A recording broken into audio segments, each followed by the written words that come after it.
자, 하나씩 풀어봅시다. 오늘 저희 심층 탐구 시간에 오신 여러분 환영합니다. 네, 반갑습니다. 오늘 다룰 내용이 참, 꽤 흥미롭죠? 맞아요. 바쁜 일상 속에서도 우리 청취자 여러분의 지적 호기심은 멈추지 않잖아요. 오늘 저희가 설정한 미션은 약간 등골이 서늘해지기도 하는 그런 내용입니다. 네, 그 학계에 숨겨진 드라마라고 할 수 있죠. 그렇죠. 바로 영국 옥스퍼드 대학교의 D. 웡, D.A. 클리프턴, L. 타라센코 연구진이 발표한 자료입니다. 제목이 EEG 분석을 위한 바이스펙트럼 입문인데요. 아마 제목만 딱 들으시면 아, 이거 뇌파 다루는 되게 딱딱한 수학 논문이구나 하실 수도 있어요. 맞아요. 저도 처음엔 그렇게 생각했거든요. 하지만 여러분, 여기서 재생 멈추시면 안 됩니다. 이게 단순한 뇌파 분석 툴 소개가 아니잖아요. 전혀 아니죠.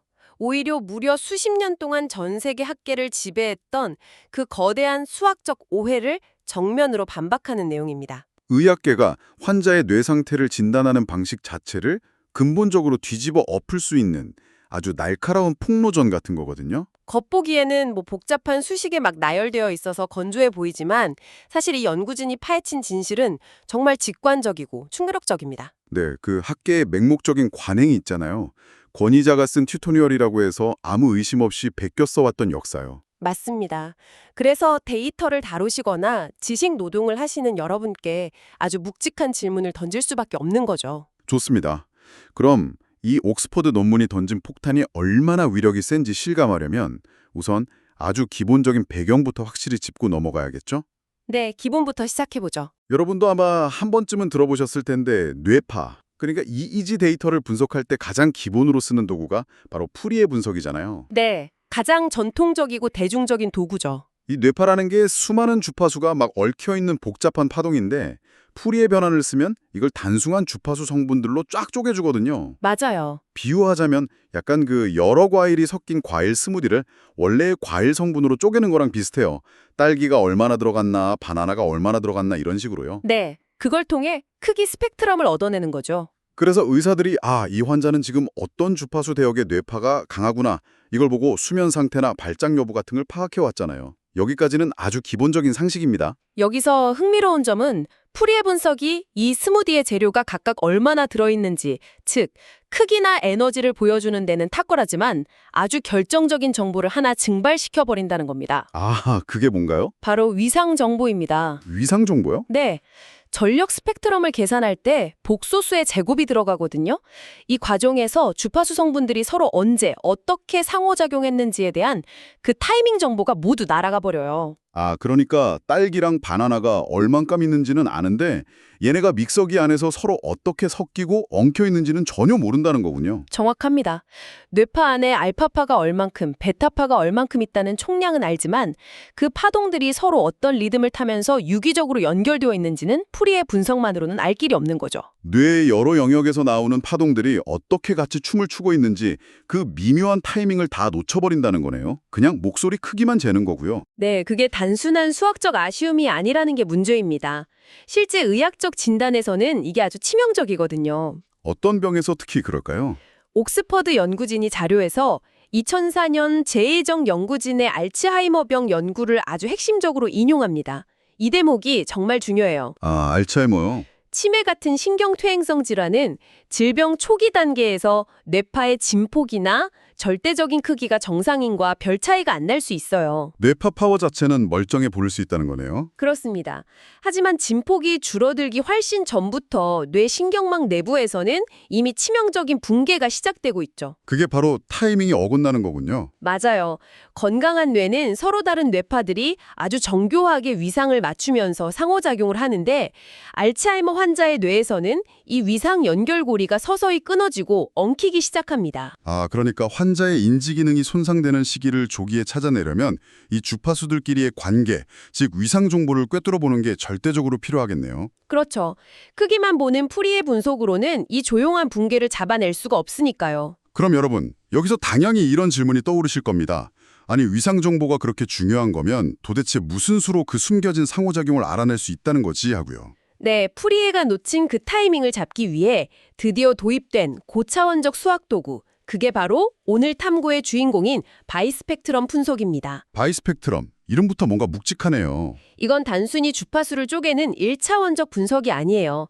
3차 통계량이라고도 하는데 단일 주파수가 아니라 서로 다른 3개의 주파수 성분, 예를 들어 F1, F2, F3 간의 위상 상호 의존성을 감지하는 렌즈입니다. 아, 뇌파들의 지들 마음대로 요동치는지 아니면 끈끈하게 연결돼서 패턴을 만드는지 수학적으로 잡아내는 거군요. 네, 맞습니다. 방금 위상상호 유전성 같은 어려운 말이 나왔는데 여러분, 이걸 음악 밴드에 비유해보면 확 와닿으실 거예요. 좋은 비유네요. 네, 최고 수준의 3인조 재즈 밴드가 연주한다고 상상해보세요.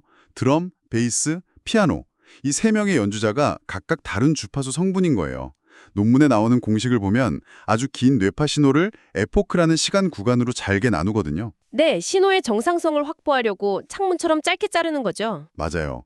음악으로 치면 전체 연주를 여러 소절로 쪼개서 듣는 겁니다. 그러고 나서 이 공식의 핵심인 3중 곱을 계산해서 그 기대값, 즉 평균을 구해요. 네, 수식 1, 2, 3이 바로 그 과정을 설명하고 있죠. 쉽게 말해서 각 소절마다 이 세 악기가 얼마나 완벽한 타이밍으로 딱딱 들어맞는지 매 순간 곱해서 호흡 점수를 매기는 거예요. 그리고 수많은 소절 동안 그 점수들의 평균을 내는 거고요. 정말 찰떡 같은 비유입니다. 만약 세 악기가 겉보기엔 그럴듯한데 사실 각자 제멋대로 연주하고 있다면 수많은 에포크에 걸쳐 평균을 냈을 때 점수가 어떻게 될까요? 우연히 한두 번 맞을 수는 있어도 평균 내면 0이 되겠죠. 정확합니다. 위상이 무작위라서 양수와 음수가 서로 상쇄되면서 0으로 수렴해요. 상호작용이 없다는 통계적 증명이죠. 그런 반대로 수많은 에포크를 평균 냈는데도 바이스펙트럼 점수가 0이 아니라 아주 높게 나왔다면요. 그건 세 연주자가 눈빛만 봐도 통할 정도로 끈끈하게 얽혀 있다는 뜻입니다. 주파수 성분들 사이에 강력한 위상 상호이전성이 존재한다는 걸 수식으로 완벽하게 입증한 거죠.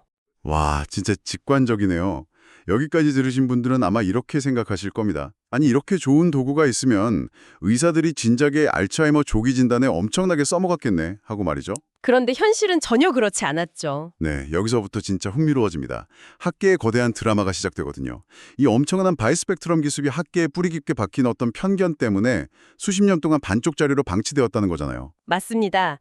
놀랍게도 그 오해의 시작은 이 분야를 공부하는 사람이라면 누구나 바이블처럼 여겼던 교과서적인 튜토리얼들이었어요. 옥스퍼드 연구진이 아주 대놓고 그 거물급 학자들을 저격하죠. 네, 1994년 시글과 샤문, 87년 니키아스와 라구비어, 2000년 쉔, 97년 홀트.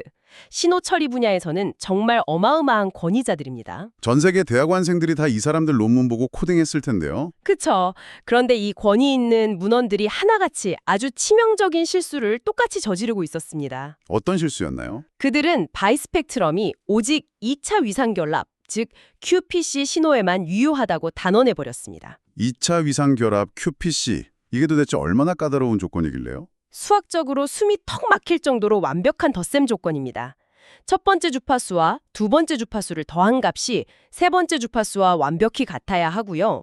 그 위상 두 개를 더한 값도 세 번째 위상과 정확히 일치해야만 합니다. 아, 완전히 기계적으로 딱 잠겨있는 상태여야 한다는 거네요. 자료에 나오는 피겨 1이 바로 그 예시죠. 맞습니다. 진폭이 고정된 정연파가 이 조건을 완벽하게 맞출 때만 바이스펙트럼이 파이의 세제곱이라는 뚜렷한 값을 가진다는 걸 보여줘. 그러니까 기존 학계말을 요약하면 주파수랑 위상이 이 마법의 덧셈 공식, 즉 QPC를 만족하지 않으면 이 도구는 완전 쓸모없다. 이렇게 못을 박은 거군요. 네. 그럼 덧셈 공식에 딱 안 떨어지지만 나름대로 상호작용을 하고 있는 뇌파들은 다 어떻게 취급받은 건가요? 그게 바로 재앙의 시작이었습니다. 기존 문헌들은 QPC 조건이 아니면 바이스펙트럼은 주파수 공간 전체에서 무조건 0이 된다고 아주 단호하게 썼거든요. 세상에, 공식이 안 맞으면 그냥 무작위 신호 취급해버린 거네요? 네, 전혀 관계없는 독립 변수라고 단정 지은 거죠. 그런데 인간의 뇌신경망 같은 생물학적 시스템이 무슨 수학 교과서도 아니고 항상 그렇게 완벽한 덧셈으로만 얽혀 있겠습니까? 그러니까요. 옥스퍼드 연구진이 바로 그 지점을 파고든 거죠. 맞습니다. 혹독한 수학적 증명을 들이밀면서 수십 년간 정답이던 문헌들을 향해 단호하게 말합니다. 하지만 이 주자는 틀렸습니다. 라고요. 와, 쾌감이 느껴지네요. 그럼 옥스퍼드 연구진이 도대체 어떻게 이 거대한 오해를 깼는지 그 증명 과정, 즉 미스버스터로 들어가 보시죠. 이들이 제시한 게 비이차 결합, 넌 쿼드래틱 커플링이잖아요. 네, 여기서 아주 기발한 세팅을 합니다. 기존 학계가 집착하던 그 주파수 덧셈 공식을 일부러 깨버려요. F1이랑 F2를 더해도 F3가 안 나오게요. 기존 잣대로 보면 무조건 바이스펙트럼이 0이 나와야 하는 거네요. 그렇죠.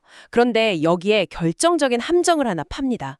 주파수 공식은 안 맞지만 이 파동들의 위상 자체는 서로 일정한 무작위 상수만큼 차이를 두고 꽉 고정되게 만들었어요. 아, 그러니까 파동들이 덧셈 공식대로 돌아가진 않아도 시간 흐름에 따라 자기들끼리의 그 상대적인 위상 간격은 절대 안 흔들린다는 거네요. 네, 그걸 바로 위상 일관성이라고 부릅니다. 시작점은 달라도 서로 간의 간격은 에포크가 넘어가도 계속 고정되어 있는 상태죠. 아까 그 재즈 밴드로 다시 상상해 볼까요? 네, 좋죠. 세 명의 연주자가 정통 클래식 화음, 그러니까 QPC 규칙대로 연주하고 있진 않은 거예요.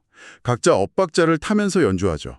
그럼 기존 학자들은 이건 규칙이 안 맞으니까 완전 불협화음이고 아무 상호작용이 없는 거다라고 한 거잖아요. 그런데 가만히 들어보니까 어땠나요? 가만 들어보니 그 엇박자 사이의 묘묘한 리듬감이 첫 소절부터 끝 소절까지 기가 막히게 일정하게 유지되고 있었던 거죠. 엄청나게 정교한 일관성을 가진 그들만의 잼 세션이었던 겁니다. 완벽한 설명입니다. 이 일관성을 가진 신호를 바이스펙트럼 수식에 넣었을 때 과연 어떤 결과가 나왔을까요? 기존 교과서대로라면 0이 나와야 하는데 연구진이 증명한 결과는 완전 달랐죠. 네, 여기서 가장 짜릿한 반전이 나옵니다. QPC 조건이 다 깨졌는데도 불구하고 오직 위상이 일관성을 유지하고 있다는 그 이유 하나만으로 바이스펙트럼 크기는 0이 아니었습니다. 와, 오히려 QPC 상태일 때랑 똑같이 파이의 세제곱이라는 아주 유의미한 상수값을 도출해냈는데 성공했죠. 피겨2가 바로 그걸 보여줍니다. 세상에. 값이 그렇게 딱 떨어지게 나왔다는 건 기존 학계가 정말 좁은 시야에 갇혀 있었다는 걸 완벽히 뼈 때리는 거네요. 맞습니다. 바이스펙트럼은 단순한 덧셈 검사기가 아니라 파동들 이면에 숨겨진 위상 일관성 그 자체를 감지하는 훨씬 깊고 강력한 도구였던 겁니다. 연구진이 대조군도 썼잖아요. 네, 주파수도 안 맞고 위상마저 지멋대로 변하는 진짜 무작위 비일관성 신호도 분석했습니다. 그때는 당연히 평균 내니까 0으로 수렴했겠네요. 정확합니다. 정말 아무 관계가 없을 때만 0이 나온다는 바이스펙트럼의 진짜 작동 원리를 마침내 제대로 확립한 거죠. 그래서 이게 다 무슨 의미일까요? 오늘 우리가 뜯어본 이 옥스퍼드 논문이 던지는 메시지는 아주 명료합니다.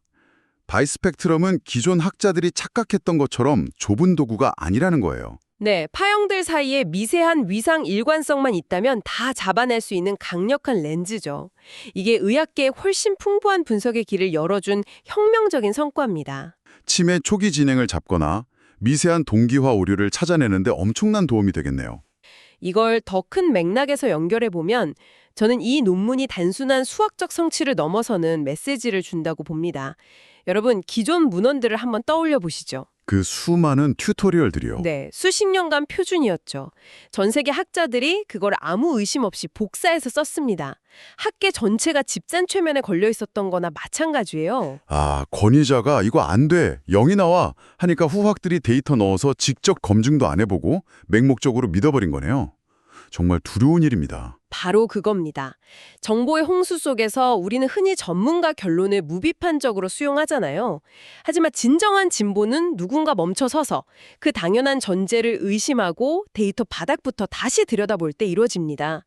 비판적 사고가 얼마나 필수적인지 보여주는 완벽한 사례죠. 너무 공감됩니다. 지금 듣고 계신 여러분도 매일같이 쏟아지는 보고서나 동향, 전문 지식들 속에서 의사결정을 하실 텐데요. 오늘 이 옥스퍼드 연구진의 집요한 비판적 탐구가 여러분께 작은 영감을 주었기를 바랍니다. 다각도로 쪼개보고 본질을 묻는 태도, 그게 바로 우리에게 필요한 지적 무기니까요. 네, 끝으로 일상으로 돌아가시는 여러분이 스스로 곱씹어 보실 만한 질문을 하나 던지고 싶습니다. 어떤 건가요? 가장 엄밀해야 할 첨단 과학 분야조차 수십 년간 권위자의 가정을 베꼈으며 오해를 진실로 믿었습니다. 그렇다면 지금 이 순간 여러분의 전문 분야나 업무 혹은 일상에서 모두가 너무 당연한 사실로 받아들이지만 사실은 누군가 데이터를 다시 들여다봐 주길 기다리는 그 숨겨진 거대한 오해는 과연 무엇일까요? 아, 우리 주변에 숨어있는 QPC의 오해를 찾아보라는 말씀이시군요. 네, 혹시 여러분이 그 오해를 가장 먼저 깨트릴 사람은 아닐까요? 정말 지식의 세계를 흔드는 묵직하고 도발적인 화두네요. 오늘 밤 여러분의 분야에 숨겨진 맹점들을 한번 깊이 파고들어 보시길 바랍니다. 오늘 저희가 준비한 심층 탐구는 여기까지입니다. 네, 끝까지 함께 해주셔서 감사합니다. 다음 시간에도 뻔한 상식을 뒤집고 여러분의 세상을 넓혀줄 흥미진진한 지식으로 돌아오겠습니다. 여러분, 계속해서 비판적으로 탐구하시길 바랍니다. 안녕히 계세요.